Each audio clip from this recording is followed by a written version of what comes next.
All right.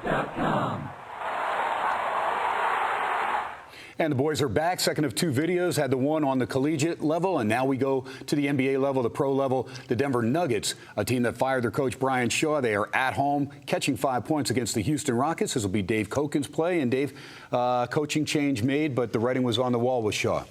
Well, yeah, the players didn't want to play for him. Right. And there was just money to be made, basically blind betting against Denver. And the interesting thing is I lost the Milwaukee-Denver game the other night because I played it. I was just going, okay, Denver's on the schedule, I play the other side. Period. That's all I was doing. And I'd already played Milwaukee in the game, and then they fired Shaw in the morning. So, I was kind of stuck with the Bucks on that one. But Denver did respond well, and then played very well against Milwaukee. And I watched the game because I wanted to see what was going on with the players. And they were really enthused, and they kept that going the next night as they traveled to Minnesota and easily beat the Timberwolves and 6.5, 7-point dogs. And that game was never in doubt. I like to, when things like this happen with teams, I like to see if I can ride a team either for or against as long as the train keeps rolling on the tracks. And once it stops, then I'll get off it.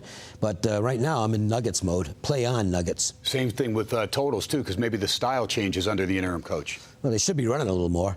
I've never understood what Shaw was doing as far as that's concerned. I mean, Denver's big advantage. What's Denver and Utah's big advantage? The altitude. That's it. Well, you get tired teams coming in, you're supposed to try and run them into the ground. That's what Doug Moe was doing years and years ago. George Karl continued to do it last year. Karl likes to play up tempo anyway, but it really worked with the with the Nuggets for the years he was there. And I have no idea why Brian Shaw didn't want to take advantage of something that's basically God-given, if you will, which is the altitude. That's why he's, look, it took Brian Shaw forever to get a head coaching job. Maybe now we know why. There you go. All right, Dave, this is going to be your free play. There it is. It, again, is the Nuggets at home. They're catching 5 points against the Houston Rockets. Dave Cokin's free play. Let's make it official. All right, well, as of now, the number on this game is Denver +5 against Houston. Not sure what it'll be tomorrow. And we're not sure what the result is of tonight's game between the Nuggets and the Spurs. But as I just mentioned, I'm in go-with mode on Denver. Now, if they happen to get stomped in San Antonio tonight, I might get off this situation. But as long as they cover tonight, and we're talking about getting a big number, I think I took 12 in the game, I'm going to continue to be right back on the Nuggets, and I'm going to play this out until they start to show signs of regression. What the idea is, if I can get 7 out of 10 in the win column, that's fine. Look, I did this earlier in the year with the Pistons. My gut feeling, if you will, was that as soon as they dumped Josh Smith, who I thought it was addition by subtraction when they got rid of him, and what did they do? They covered 8 games in a row, 8 winners in a row, and then I finally lost one. I'll take that, and it wouldn't surprise me if I get the same thing out of the Nuggets. I think this is a completely energized team now. If you've watched either of the first 2 games against Milwaukee or at Minnesota, since they canned Brian Shaw, you can see the guys having a good time. They're engaged. They want to win. And the number hasn't adjusted yet. That's why they were 6.5-point dogs against Minnesota. Hell, Denver's better than Minnesota on paper.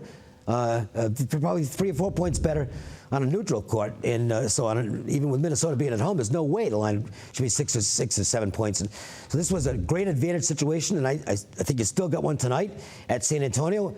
And based on this opening number, with both teams having to play tonight, because Houston's also in action tonight, should Houston be a 5-point favorite with neither team rested tomorrow night? I don't think so, not at Denver.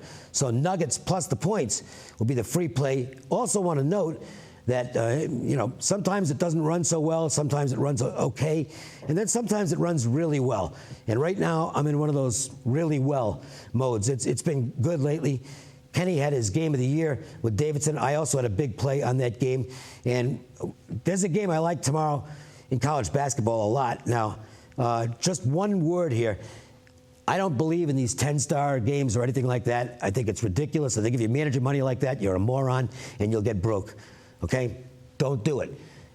Normally, we're looking at 2 stars for each play. Might want to go an extra one here. In other words, 1.5 units.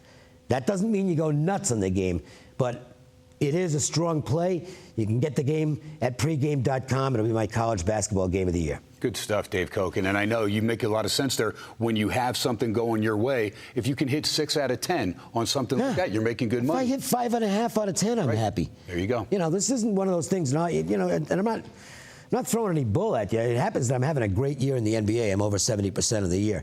But I've also only played like 50 games. It's just been a really good run. That doesn't mean I'm going to be staying at 70% there or in anything else. And that's why I mentioned the thing in the game of the year. I know people go nuts over these games sometimes.